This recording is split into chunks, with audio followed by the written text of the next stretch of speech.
Hello and welcome to First Look, a Bible study looking ahead to the reading or readings for the coming Sunday. My name is Carl and it's good to have you with us. As we prepare to journey once again through Holy Week, today's study is going to explore Matthew's account of the events of Palm Sunday. But before we dive into that, if you've not done so already, you might find it helpful to download the sheet accompanying this study. You can find the link for that in the video description in YouTube. On the sheet you will find the text of today's reading, some other passages you may wish to look up, the questions we'll be considering together later on, and lots of room for you to record your own thoughts and observations. And so then, without further ado, let's dive into today's passage, which comes from Matthew's Gospel, chapter 21, verses 1 to 11. Jesus has been making his way for the final time from Galilee to Jerusalem.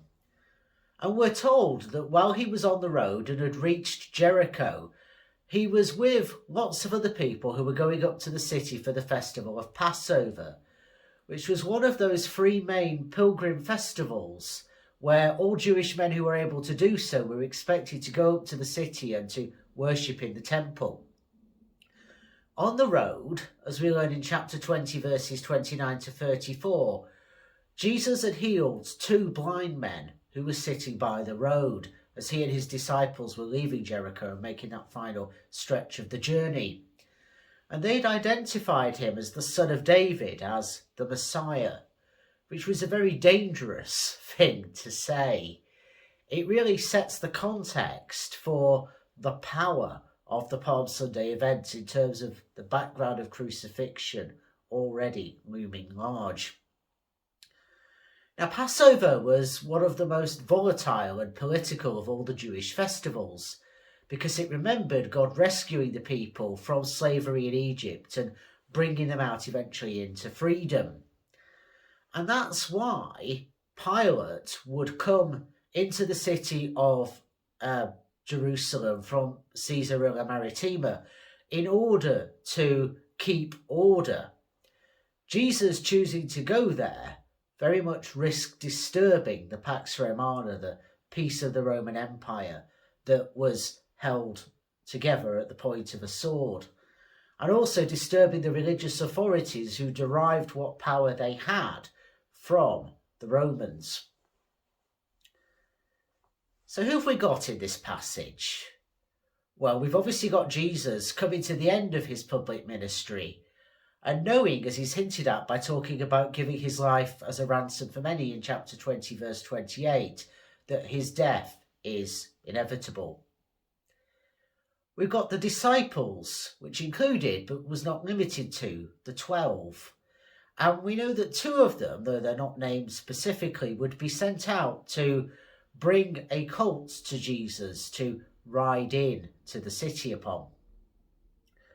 We've got the cult owners who feature in the dialogue of verses 2 to 7 in today's reading. And they were residents of a village somewhere near Jerusalem, perhaps the village of Bethany that was 2 miles out. As I say, whose colt was borrowed by Jesus' disciples. And then finally, we've got the crowds, many of whom had been on that pilgrim journey with Jesus to Jerusalem for Passover, but also including some residents of the city of Jerusalem, who welcomed Jesus with shouts of acclamation and the spreading of their cloaks, as we see in verses 8 and 9 of today's passage. Now, Matthew's Gospel was the second of the canonical Gospels to be written, probably around 75 to 80 of the Common Era, so after the Jerusalem temple had been destroyed in the year 70. And it's also the most overtly Jewish of the four Gospels, the most clearly grounded in what we now call Second Temple Judaism. And that shines through so much of the way Matthew presents events. So this is therefore the second of the accounts that we have of Jesus' triumphal entry into Jerusalem. We might want to take a look at the others that are present in the Gospels. So the earliest in Mark chapter 11, verses 1 to 11. And then slightly later than Matthew, we might look at Luke 19, verses 28 to 44. And John in chapter 12, verses 12 to 16, presents it in a slightly different kind of a fashion. In order to make sense of the contents of today's reading, we need to keep in mind some texts from the Hebrew Scriptures. So firstly from Zechariah chapter 9, verse 9. And it's in that we get this idea of the Messiah entering into Jerusalem on the back of a colt of a humble donkey and entering by the east gate. If we look at Zechariah 14, verse 4, we get the profound connection of the Messiah with the Mount of Olives. It was from the Mount of Olives that Yahweh, we're told in Zechariah, would launch the final battle in order to inaugurate the new creation, something that would end up in the temple. So the way that Jesus is cast here is that he's not just as the Messiah, but in the fact that he will go on to go up to the temple and overturn the tables of the money changers. He's very much being cast as the Lord of all creation here. And also here, quoted by the crowds, we have Psalm 118, verses 25 and 26. And these verses were very often quoted during Jewish festivals because they reminded the people of the steadfast love of God and of God's vindication of one who would suffer on behalf of the people. So there's a lot of background, there's a lot of powerful symbolism, undoubtedly, in today's text. Now in verse 1, when the text references Bethpage, it's not clear whether that's another name for the village of Bethany, as I say, it was a couple of miles outside Jerusalem, or whether it was some sort of place or region in its own right. But we know from this reference to Zechariah 14 that the Mount of Olives was associated with the Messiah and new creation. So it's a very powerful bit of geographic referencing that Matthew is doing here. They're not incidental details. In the latter part of verse 1, we learn that Jesus sent a pair of his disciples out. If we think back to Matthew 10, for example, we see Jesus often sent the disciples out in pairs.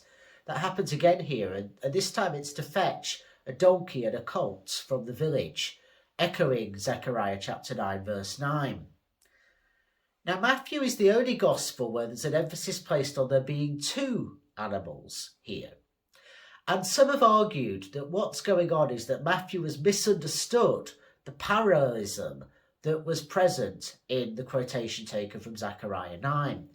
In Jewish parallelism, basically you'd have one thing said and then that same thing would be repeated in a slightly different way in the sort of next line, next verse.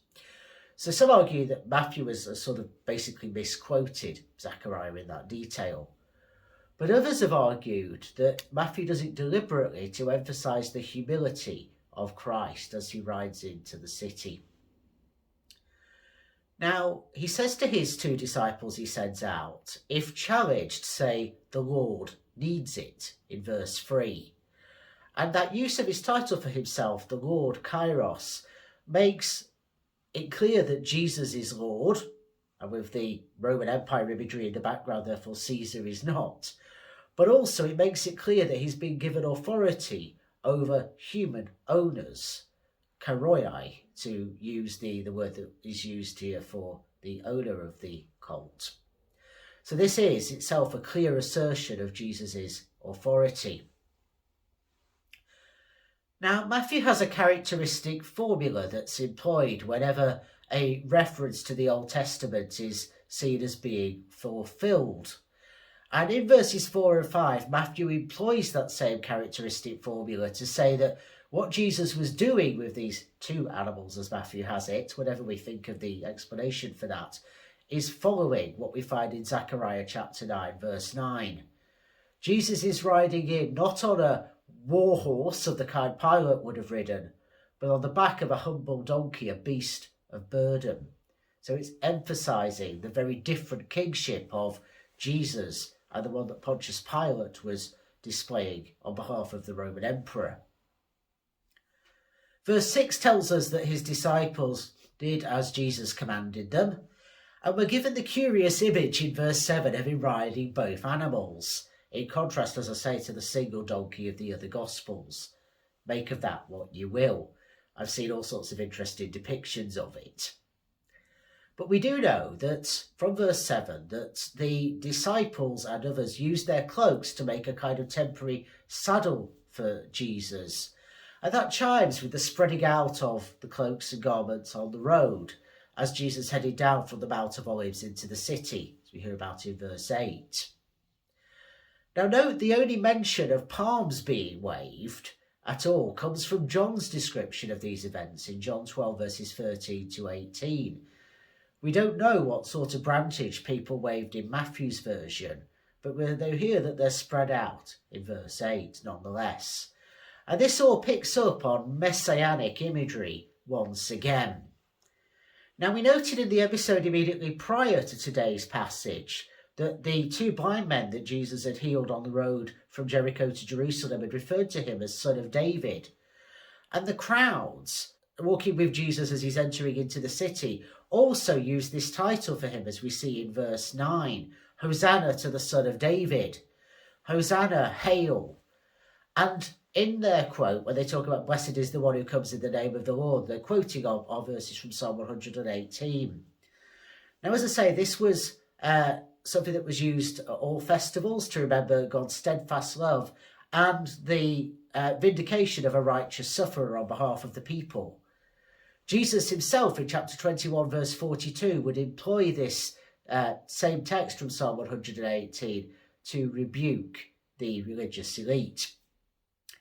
So it's a very dangerous, if you think about it, acclamation that the crowds are making. We've got Pilate has come into the city to keep the peace. We've got the Jewish authorities on high alert. We know that there were Jewish rebels seeking to overthrow the hated Romans who needed to be kept in check, as it were. And into this we've got Jesus using such clear messianic imagery and being recognised as such by the crowds. It's therefore not a surprise, perhaps, in verse 10 that we hear that the whole of the city was thrown into turmoil by this entrance into the city. What did it mean? Had this person come to redeem or destroy? Nobody at that stage, I suppose, quite knew.